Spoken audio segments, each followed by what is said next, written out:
होगा। तो मैं आज आपको परसेंटेज पढ़ाने के लिए हाजिर हूँ और मुझे उम्मीद है तुम सब भी तैयार होगे, क्योंकि मैंने आप लोगों को पहले ही सूचित कर दिया था कि आज आपको परसेंटेज पढ़ने को मिलेगा। बच्चों, क्लास की शुरुआत है। हालांकि मैंने एक छोटा वीडियो और बनाया था तो उसमें शुरुआती चीज़ें बताई हुई हैं, लेकिन फिर भी मैं लगभग मोटे तौर पर शुरुआती चीज़ें फिर से थोड़ी सी बता देता हूँ और फिर आगे बढ़ेंगे। बेटा, परसेंटेज जैसा कि नाम है, परसेंट, पर माने प्रत्येक, सेंटर माने सेंचुरी, अर्थात प्रत्येक सेंचुरी पर कितना, ये इसका शाब्दिक अर्थ होता है। और इस परसेंटेज का जो चिन्ह होता है वो होता है, जैसे किसी ने लिखा 100%, तो ये जो चिन्ह है परसेंट वाला, ये जब भी कहीं हटेगा तो इसके बदले में 1/100 का प्रयोग होगा। ये चीज हमें ध्यान देनी थी। दूसरी बात, यदि कहीं हमें परसेंटेज का चिन्ह लगाना है, तो यदि हमें कहीं परसेंटेज का चिन्ह हटाना है तो 1/100 लगाएंगे, और लगाना है तो इसका मतलब है कि वहां से 1/100 को हटना चाहिए। अब 1/100 कैसे हट सकता है? अगर 100/100 लिख लें तो इसको क्या लिखेंगे? 100 गुना 1/100। तो देखो, ये परसेंटेज का चिन्ह है तो हम इसको 100% लिख सकते हैं। इसका सीधा सा मतलब है कि अगर हमें कहीं प्रतिशत बनाना है, किसी का प्रतिशत निकालना है, तो वहां पे 100% का गुणा कर देंगे। ये सिंपल सी बात होती है। मतलब परसेंटेज अर्थात 100 में कितने। अगर कहीं किसी ने बोला कि भाई 80 का 10% क्या होगा? सिंपल सी बात है बच्चों, 80 का 10 है, 80 का 10%, मतलब परसेंट का मतलब 100 में 10 मिलने चाहिए थे। जब 100 में 10 मिलते हैं तो 10 में 1 मिलता है, और 10 के 8 80 में होते हैं तो 8 मिलेंगे। 80 का 10% 8 हो। या इसको सॉल्यूशन के तरीके से ऐसे लिखेंगे, 80 का मीन्स गुणा 10 और परसेंटेज का चिन्ह हटाओगे तो बटे में लिखोगे 100। ये हो गया 8 कम 8। ये तो सिंपल बात होगी। कहीं किसी ने कह दिया कि 75 800 का, 75 800 का कितने प्रतिशत है? का कितने प्रतिशत है? कितना प्रतिशत है? तो देखो बच्चों, 75 को पूछा गया है, 75 वो हिस्सा है जो किसका है? 800 का, लेकिन ये बताना है कि कितने प्रतिशत है। अगर 100 में कितना मिलेगा, 800 में 75 मिला तो 100 में कितना मिलेगा, ये हमें बताना है। तो एक सिंपल सा तरीका है, मैंने पिछले वीडियो में भी बताया कि जिसके साथ का लगा होता है ऐसे प्रश्न में, उस संख्या को रख देते हैं नीचे, अर्थात 800 के सापेक्ष हमें गणना करनी है, और जो संख्या दी हुई गई है उसको रखेंगे ऊपर। अब हमें क्या बताना है कि कितने प्रतिशत है, अर्थात प्रतिशत का चिन्ह चाहिए है। तो मैंने क्या अभी समझाया कि जब भी प्रतिशत का चिन्ह चाहिए होगा तो 100% का गुणा कर लेंगे। 2 जीरो से 2 जीरो हो गया। एक और 8 का भाग लगाएं 75 में, 8 नाम 72, बचे कितने? अब 3 बचे, भाग तो जाने रहा है, 9 सही 3/8। एक ही तरीका। दूसरे ढंग से इसको और लगा सकते हैं, जैसे कई बार हम कहते हैं ना कि कुछ अलग हो जाए, कुछ हटके हो जाए। तो बेटा, ये 800 में 75 है, तो 800 में 100 कितनी बार है? 8 बार है। अर्थात हम यहाँ 8 का भाग दे रहे हैं। जब हम यहाँ 8 का भाग दे रहे हैं तो क्या करेंगे? हम लिखेंगे कि 800/8, अर्थात 100 बनेगा। 800 को 100 बनाने में किसका भाग दिया? 8 का। ये मौखिक हम सोच सकते हैं, इसके लिए अलग से नहीं करना पड़ेगा। 8 का भाग देने से 100 बन जाता है, तो इसमें भी 8 का भाग लगा दीजिए, अर्थात 75/8% ही इसकी वैल्यू होगी। तो हम क्या करेंगे? 8 नम 72 और ये रहा प्रतिशत, 9 सही 3/8। ऐसे तरीका है, इस तरीके से भी कैलकुलेट कर सकते हैं। कहीं आ गया 20 का 7 कितना प्रतिशत है? कितना प्रतिशत है? देखो बच्चों, तरीका भाई है, 7/20 लिखें, क्योंकि का चाहे वो आगे लिखा हो चाहे पीछे लिखा हो, जो वैल्यू के साथ का ऐड है उसी को नीचे जाना है, और दूसरी संख्या जो है वो कहाँ जाएगी, ऊपर जाएगी। और परसेंटेज का चिन्ह चाहिए तो 100 करेंगे, ये रहा। अब 20 पंचे 100, 7 पंचे 35%, ये रहा। अब तुम्हारा मन होगा कि सर ऐसे कैसे होगा इसका दूसरे ढंग से, तो देखो 20 को बेटा 100 बनाने में किसका गुणा करना पड़ेगा, भाग देने से तो 100 नहीं बनेगा, यहाँ पे संख्या 100 से छोटी है, गुणा करने पे बनेगा। तो 20 पंचे 100, 20 पंचे 100 मतलब किसका गुणा करना पड़ रहा है, 5 का। जब 5 का गुणा करने पर 100 बन रहा है तो यहाँ 5 का गुणा कर दो 7 में, तो कितना हो जाएगा, 7 पना 35% आंसर। ऐसे बेटा इसको आप जल्दी कर सकते हो। ठीक है बच्चों, आगे इसके आगे का मैं आपको और पढ़ा रहा हूँ। मैं इसको हटा देता हूँ। मेरे बच्चों वीडियो रिवर्स करके आप नोट कर सकते हो। अगर मुख्य क्लास होती तो रुकना पड़ता है, यहाँ पे लाइव क्लास में आप लोगों का डाटा ज़्यादा जाएगा अगर मैं रुक रुक के पढ़ाऊँगा तो, इसलिए आप लोग थोड़ा सा एडजस्ट करिए वीडियो में। अगर आपको लिखना है तो वीडियो को रोक के वहाँ लिख लिया करिए। अब एक क्वेश्चन और मैं यहाँ पे ऐड करा रहा हूँ आपको कि किसी संख्या का 16% 48 है। किसी संख्या का 16% 48 है तो संख्या बताओ। किसी संख्या का 16% 48 है तो वह संख्या बताओ। ऐसा इस क्वेश्चन को समझ लीजिए बेटा। कल भी एक बात बताई थी मैंने, फिर बता रहा हूं कि कोई भी संख्या सदैव स्वयं की 100% होती है। कोई भी संख्या स्वयं की कितने प्रतिशत होती है बेटा, 100%। यहां संख्या कितनी है, 48 है। कितने प्रतिशत है, 16% है। मतलब संख्या पूरी नहीं है। पूरी संख्या कितने प्रतिशत होगी, 100% होगी। सिंपल सा फंडा है। कितने परसेंट है ये, 16% है। 16 बराबर 48 तो 1 बराबर, बेटा सिंपल सी बात है, 16 को पक्षांतर में ले जाइए, पीछे ले जाइए, 48 के 16 बटे में लिखो तो पढ़िए पहाड़ा, 16 दूनी 32 और 16 ती 48 हो गया ना बच्चों। अब 1 बराबर 3 मतलब 1% बराबर 3 है तो प्यारे बच्चों 100% बराबर ये 300, ये संख्या होगी, आंसर हो गया आप लोगों का।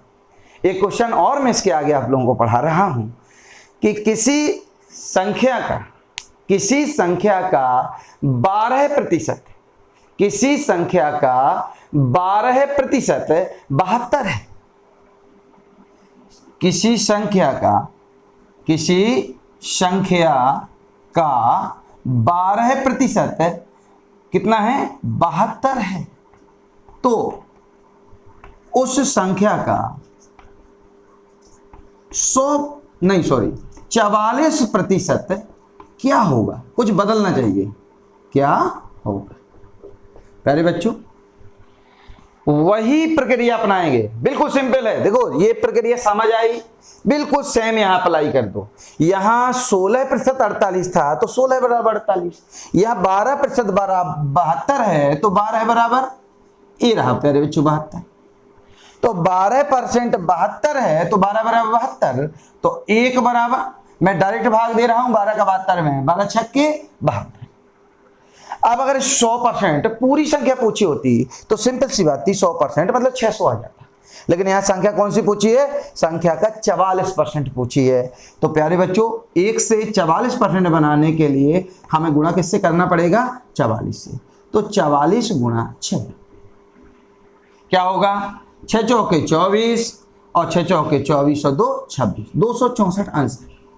प्यारे बच्चों एक बात और बताना चाहूंगा, यहाँ पे जैसे कि आप लोगों ने देखा है कि ये सवाल 2 बार में आ गया, लेकिन फिर भी आपको यहाँ 44 का गुणा करना पड़ा 6 में। सिंपल है, ज़्यादा कठिन नहीं है। लेकिन कुछ बच्चे इसको और थोड़ा सा, इसमें थोड़ा सा और फास्ट कर सकते थे, और उस थोड़े से फास्ट करने के लिए मैं तुम्हें थोड़ी सी यहाँ पे एक ट्रिक बता रहा हूँ। जो ट्रिक कोई नहीं है, बस थोड़ा सा दिमाग का काम है, थोड़ा सा सोचना है उस ढंग से और वैसे ही करना है। 12 का 72, 12% बराबर 72, ऐसा कर सकते थे 12% बराबर 72। तो प्यारे बच्चों, हमें जब 44 ज्ञात करना है तो 4 का गुणज है, 4 का मल्टीपल है।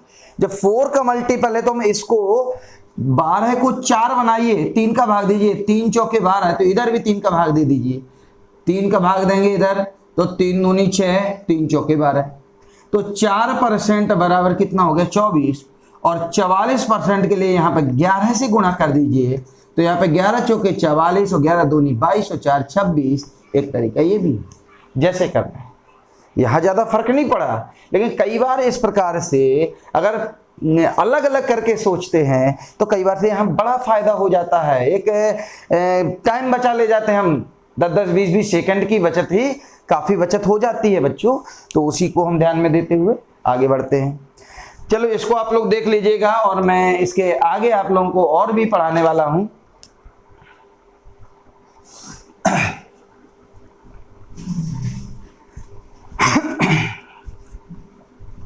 देखो नेक्स्ट क्वेश्चन हम लोग करने वाले हैं, उसके पहले एक बात और समझ लें कि कभी भी जब परसेंटेज की बात होती है और अगर उसने कहा पास फेल और कोई मिश्रण है उसमें से एक का परसेंटेज बता दिया तो दूसरे का परसेंटेज, हमेशा सभी का योग 100 होता है।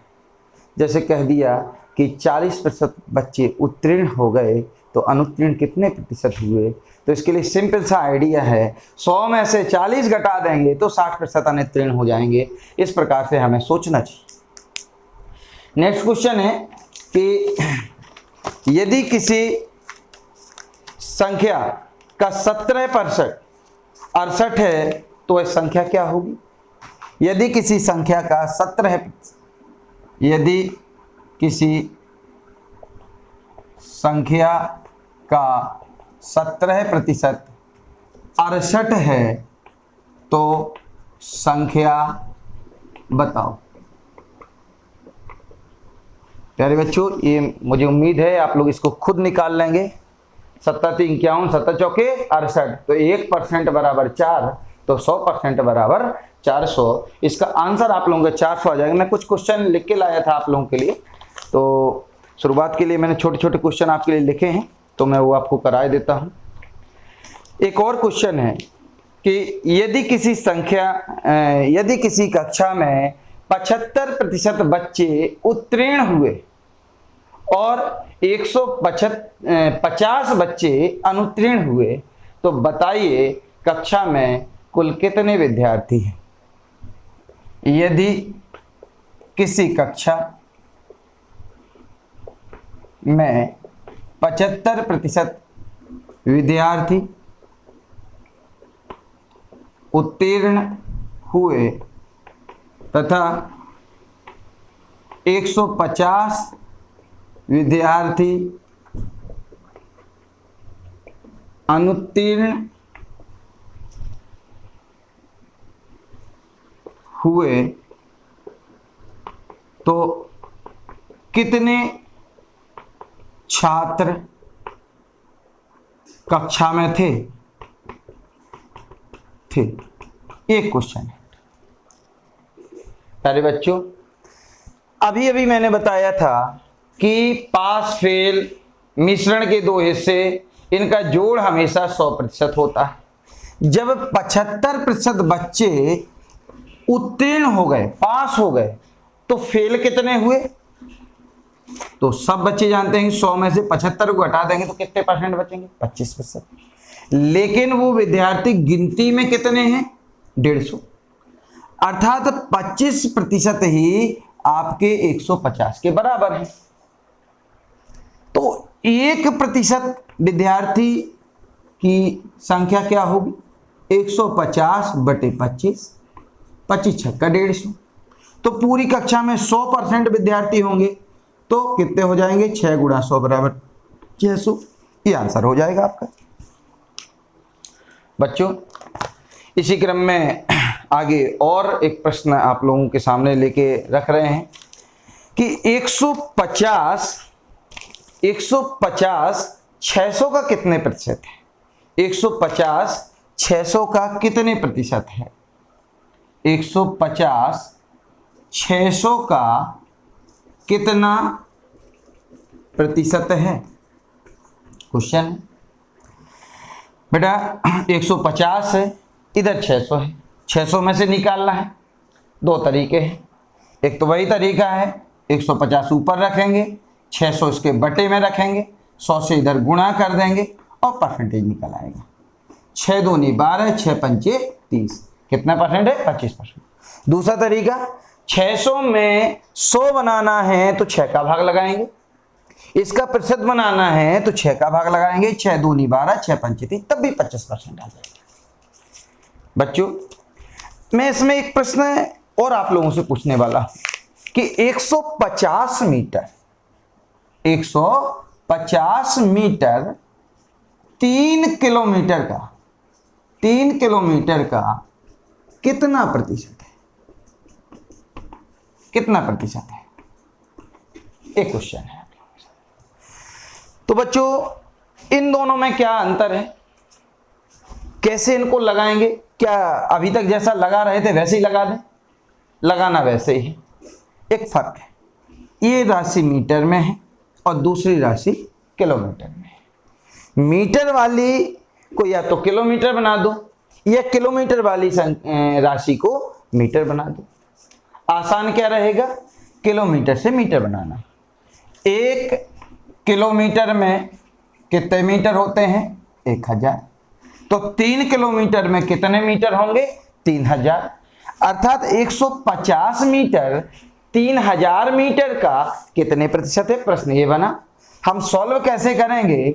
150 वटे 3000, 150 वटे 3000 गुणा 100%। प्यारे बच्चों इसको सॉल्व करें, 2 जीरो से 2 जीरो, तीसरे जीरो से तीसरे जीरो। अब बचा आपका 3 नीचे 15 ऊपर, 3 बचे 15 है। तो इसका मतलब क्या हुआ? यह राशि कितने परसेंट आ रही है? ये 5% आ रही है। इसी से मिलता जुलता एक प्रश्न और आप लोगों के सामने मैं बताने जा रहा हूं। यहाँ थोड़ी सी जगह कर देते हैं और इधर आप लोग देख लीजिए। एक जैसे घंटा और सेकंड का एक क्वेश्चन मैं लिख के लाया हूं। 36 सेकंड 1 घंटे का कितने प्रतिशत होता है? 36 सेकंड 1 घंटे का कितना प्रतिशत होता है? यहां भी वही समस्या बनी, एक राशि सेकंड में है और दूसरी राशि घंटे में है। पहले हम इस घंटे वाली राशि को सेकंड में बदल देते हैं। 1 घंटा बराबर, देखो बच्चों 1 घंटा में 60 होते हैं मिनट और 1 मिनट में 60 होते हैं सेकंड। मतलब 1 घंटा बराबर 60 मिनट और 1 मिनट बराबर 60 सेकंड। अब देखिएगा जरा, 1 घंटे में सेकंड कितना होगा? तो 60 तो मिनट होते हैं और इस 1 मिनट में अगर सेकंड कन्वर्ट करने वाले हैं तो 60 सेकंड 1 मिनट में होते हैं। तो 60 सेकंड में 60 मिनट में कितने सेकंड होंगे? 6 6 36 और डबल जीरो। इसका मतलब है कि 1 घंटे में 3600 सेकंड होते हैं। तो क्या करेंगे हम? 1 घंटा बराबर 3600 सेकंड। ये तो सिंपल सी बात है, याद रहता है सभी को। नहीं है तो मैंने कन्वर्ट करके बता दिया है, याद रख लीजिए। अब कितने? 36 सेकंड 3600 सेकंड का कितने प्रतिशत है? ये प्रश्न बन गया सिंपली। कैसे लगाओगे बच्चों? देखो वही तरीका है कि यदि इसका आप 100 बनाओगे, 3600 का 100 बनाना है, किसका भाग लगाना है? 36 का। इधर 36 का भाग लगाओगे तो कितना आएगा? 1, अर्थात उत्तर होगा 1%। लगाने का तरीका क्या रहेगा? 36 बटे 3600 गुणा 100%। लो बेटा कट हो गया, ये बचा 1%। ये भी आपका आंसर आ गया। अब इसको और आगे बढ़ाते हुए मेरे ख्याल से शायद वीडियो की लंबाई पर्याप्त हो जाएगी, डाउनलोड में दिक्कत होगी, तो यहाँ इस क्वेश्चन को अभी रोक देते हैं। नेक्स्ट वीडियो में इससे आगे हम लोग चलेंगे और जैसे ही आगे बढ़ेंगे तो ट्रिक्स आनी शुरू हो जाएंगी और आप लोगों को मज़ा आएगा। मुझे उम्मीद है आप लोग सीखेंगे। बस बने रहिए एसके क्लासेस के साथ, फिर हम लोग